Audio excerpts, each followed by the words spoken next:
নমস্কার বন্ধুরা, কালো সোনার একটি নতুন রেসিপিতে আপনাদের সবাইকে স্বাগত। নাম দেখেই বুঝে গেছেন এটা কাচকি মাছের একটা অত্যন্ত আস্বাদু পদ। হ্যাঁ, কাঁচা টমেটো দিয়ে কাচকি মাছ, খুব কম মশলায় রান্না করা অত্যন্ত সুস্বাদু এবং স্বাস্থ্যপূর্ণ একটি পদ। আসুন আমরা বেড়ে নিচ্ছি কাচকি মাছের টমেটো দিয়ে তরকারি। দেখুন, তরকারিটা কিন্তু খুব মাখামাখায় হবে না, একটু ঝোল ঝোল থাকবে। আসুন কী করে তৈরি করেছি এবার দেখি।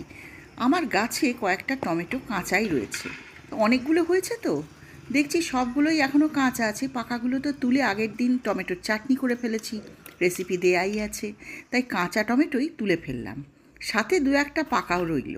এবার এগুলো দিয়ে বানিয়ে ফেলি কাচকি মাছের টমেটো দিয়ে তরকারি। তেল চাপিয়ে নুন হলুদ দিয়ে দিলাম, তেলটা বেশি গরম হয়ে গেছে বলে। ঢেলে দিলাম কাচকি মাছ। কাচকি মাছটা পরিষ্কার করে ধুয়ে রাখা ছিল, নুন হলুদ মাখানো ছিল না, সেই জন্য তেলে নুন হলুদ দিয়ে একেবারে কাচকি মাছ দিয়ে দিলাম। একটু ছাড়া ছাড়া মতো করে দেবেন, যাতে করে প্রতিটা মাছ ভালো করে ভাজা হয়। অকারণে আগে থেকে নাড়বেন না, তাহলে কিন্তু মাছ ভেঙে যাবে। খানিকক্ষণ রাখার পরেই দেখুন মাছগুলো কীরকম ভাজা ভাজা হয়ে এসছে। হাতা দিয়ে খুব সাবধানে নেড়ে দেবেন, দেখুন লেগে যাচ্ছে, তাই আমি সামান্য একটু তেল দেব।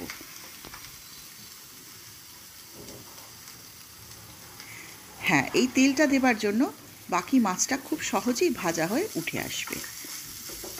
এই যে মাছ ভাজা হয়ে গেছে। প্রচণ্ড বেশি ভাজা করলে মাছগুলো কিন্তু মিশবে না তরকারির সাথে। এই তরকারিতে বেশ একটা মাখো মাখো টকটক মিষ্টি মিষ্টি ঝাল ঝাল ভাব থাকবে। বেশি ভাজা হলে মাছের এই ভাবটা নষ্ট হয়ে যাবে। মাছগুলো এবার তুলে নিচ্ছি। আমি একটা থালায় ভাজা মাছগুলো তুলে নিলাম। এবারে যে তেল পড়ে আছে এই তেলেই কিন্তু বাকি রান্নাটা করে নেব। সামান্য আরেকটু তেল দিলাম, কারণ পেঁয়াজ দেব ভাজার জন্য। তেলটা মাখিয়ে নিলাম চারিদিকে। দিয়ে দিচ্ছি দুটো মিডিয়াম সাইজের কাটা কুচনো পেঁয়াজ। পেঁয়াজের মধ্যে একটু নুন দিয়ে দিচ্ছি, যাতে তাড়াতাড়ি ভাজা হয় আর পেঁয়াজটা গলে যায়। আর সামান্য একটু হলুদও দিয়ে দিলাম, এতে করে পেঁয়াজটা তাড়াতাড়ি রান্না হবে। আগে পেঁয়াজটাকে ভালো করে নেড়ে চেড়ে নেব।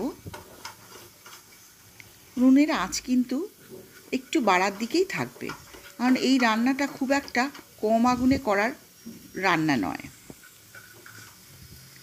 এইবার আমি ভুলে গেছিলাম 5 ফোড়ন দিতে, তাই একটু মাঝখানটা ফাঁক করে 5 ফোড়ন দিয়ে ফোড়ন দিয়ে দিলাম।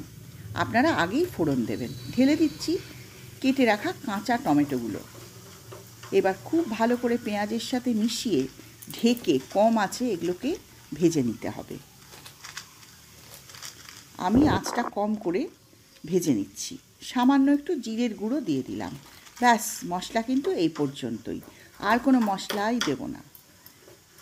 এবার খুব ভালো করে কাঁচা টমেটোগুলো নেড়ে চেড়ে মশলা আর পেঁয়াজের সাথে মিশিয়ে দিচ্ছি আর ঢাকা দিয়ে দিচ্ছি। তাতে করে কি হবে, কাঁচা টমেটোগুলো গলতে একটু সুবিধা হবে। মাঝে মাঝে ঢাকা তুলে দেখতে হবে।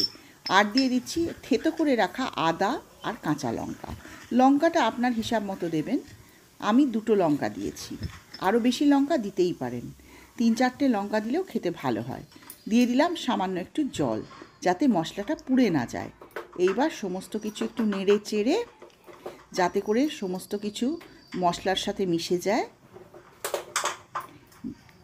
আবারও ঢাকা দিয়ে দিচ্ছি। এবার কিছুক্ষণ হতে দিন। খানিকক্ষণ বাদে দেখুন ভাজা ভাজা হয়ে এসছে সমস্ত তরকারিটা।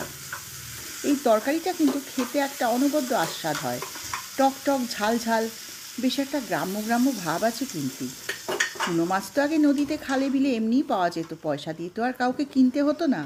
এখন না হয় আমরা 300-400 টাকা কেজির চুনো মাছ কিনে এনে রান্না করি। আবারও একটু গরম জল দিয়ে ঢাকা দিয়ে দিলাম। ছড়িয়ে দিচ্ছি একটু কুচনো ধনেপাতা, না থাকলে নাও দিতে পারেন, ধনেপাতা না দিলেও দারুণ গন্ধ বেরোবে। এই রান্নাটা কিন্তু এখনই একটা সুঘ্রাণ বেরোচ্ছে অপূর্ব, গন্ধ শুকেই মনে হচ্ছে খেয়ে নিই। সারা বাড়ি মম করছে এই গন্ধে। এবার দেখুন একটু ফুটে উঠতে দিচ্ছি। সমস্ত কিছু নিয়ে হাই ফ্লেমে ফুটতে দেবেন। কিছুক্ষণ ফুটলে এই কাঁচা টমেটোগুলো দেখতে আস্ত থাকলেও গলে যাবে।